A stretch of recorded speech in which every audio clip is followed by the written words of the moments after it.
Bonjour mademoiselle Jennifer.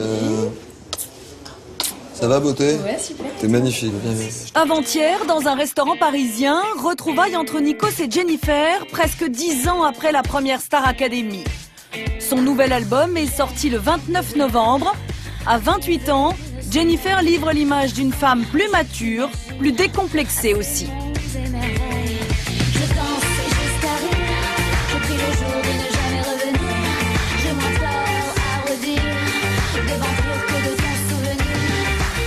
J'avais envie de raconter d'autres choses. J'avais envie d'avoir une autre humeur. J'avais envie de pouvoir encore plus danser sur des titres. C'est un mélange de sonorités finalement que j'aime. Après 3 ans d'absence, la chanteuse nous raconte 5 jours qui ont marqué sa vie.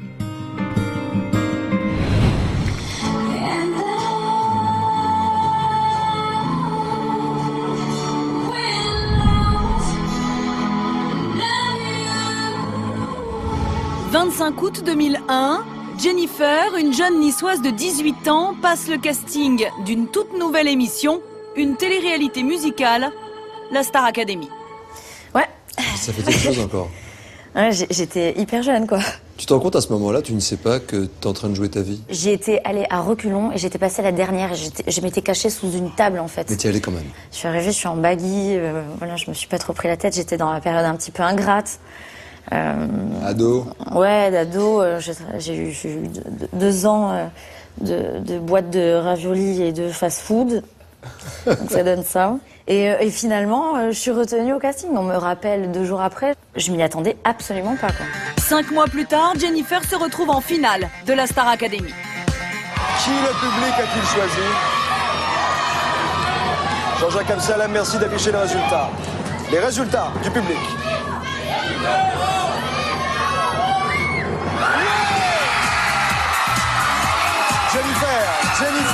C'est Jennifer. C'est super. J'ai pas revu ça depuis très longtemps. Je réalise pas tout à fait ce qui se passe, quoi. C'est le lendemain, en sortant, les gens qui commencent à me reconnaître. On se rendait pas compte de l'ampleur qu'avait cette émission. Personne, ni toi, ni moi, et de ni la personne. surmédiatisation qu'il y a pu avoir tout autour de Après. ça. Donc c'était un truc de malade. Merci beaucoup, public. Mario Fairplay. Est-ce que la Starac a changé ta vie, Jennifer? Ah bah oui.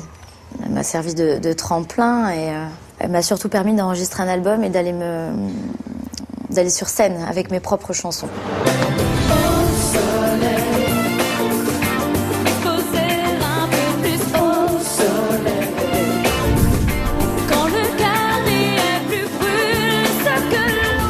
Octobre 2002, Jennifer est en tournée dans toute la France. 350 000 personnes viennent la voir. Une série de concerts dont elle se souvient encore.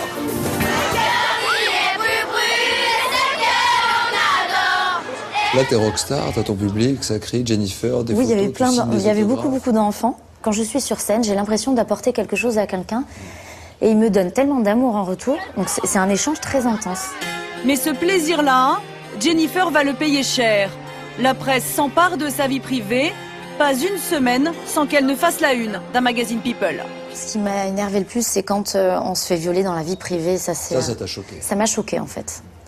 Ça m'a beaucoup choqué et surtout que je tiens vraiment à protéger ma vie privée parce que c'est mon jardin secret et il me permet de rester la fille que je suis. Donc si on vient me voler ça, qu'est-ce qui me reste? Plus grand-chose. Plus grand-chose. T'as vécu des moments extraordinaires. Oui. Après cette tournée, t'as fait des rencontres artistiques. Quels sont les artistes, les chanteurs ou les grandes vedettes ou les mythes vivants de la musique en France qui t'ont serré la main, qui t'ont encouragé? Il y en a beaucoup. Il y en a un en particulier, c'est Johnny. Ah! Il te suivait à la télévision? Ouais. Ouais, il me l'a dit. Regarde. Je te promets la clé des secrets de mon âme. Je te promets la vie, de mes rires à mes larmes. Je te promets le feu à la place des armes. Plus jamais des adieux, rien que des au revoir. J'y crois comme à la terre, j'y crois comme au soleil. 6 juin 2003, Johnny Hallyday invite Jennifer à partager un duo exceptionnel, Je te promets. Avec ou sans Johnny, déjà, je suis très traqueuse. Là, je l'étais encore plus. J'étais enceinte aussi. Donc on est encore plus à fleur de peau. J'étais enceinte, je le cachais encore à cette période. Personne ne le sait à ce moment-là. Non, je crois pas. Donc c'est un truc... C'est une future maman qui est à côté d'un mythe. Oui, donc déjà j'étais encore plus à fleur de peau, j'étais pas bien, j'avais vomi juste avant de rentrer sur scène, c'était dégueulasse. Qu'est-ce qu'il t'a dit avant de monter sur scène? Il m'a encouragée et il m'a dit prends pas la tête quoi, tu vas faire ce que t'aimes. J'ai pas du tout été déçue et tellement fière d'aller chanter à ses côtés. Quel joli cadeau. La scène, les tournées, un métier, même si c'est une passion, comment tu arrives à te ressourcer? Je rentre chez moi. À la maison. Oui. Là, tu es dans le golfe, c'est au Lion de Rocapi. Là, c'est magnifique. 5 décembre 2003, naissance de son fils. À partir de cette date, Jennifer multiplie les allers-retours entre Paris et la Corse, le pays de ses origines. C'est vrai que j'aime m'y ressourcer, j'aime retrouver le maquis, l'odeur. Dès que j'atterris en Corse, déjà, c'est le seul endroit où je me sens chez moi. Par exemple, c'est quoi ton quotidien en Corse? Il m'arrive de traîner en ville, comme on dit, et il m'arrive de rester dans le verre. Et... L'enfant du pays, en fait, qu'on n'embête pas, parce qu'elle est à la maison. Voilà, je suis comme les autres. Rester les pieds sur terre et puis t'investir auprès de tous ceux qui en ont besoin, comme lors de ce voyage à Katmandou, c'est en avril 2006. Regarde. Je vais te montrer ce que ton action, ta générosité ont fait pour que ces enfants soient un peu moins isolés. Voilà. Regarde. Vous allez me faire pleurer. Tu es tombé sous le charme du Népal. Ce pays du sourire niché entre l'Inde et la Chine. Namasté. 19 décembre 2007, Jennifer participe à une émission de télévision. Ce soir-là, le public découvre son engagement au Népal. Marraine de l'association Chantal Mauduit, elle aide à la construction d'écoles pour les enfants démunis. Qu'est-ce qui t'a le plus ému quand tu étais sur place à Katmandou? Mais tout m'a ému. Cette pauvreté, ces gens qui crèvent de faim.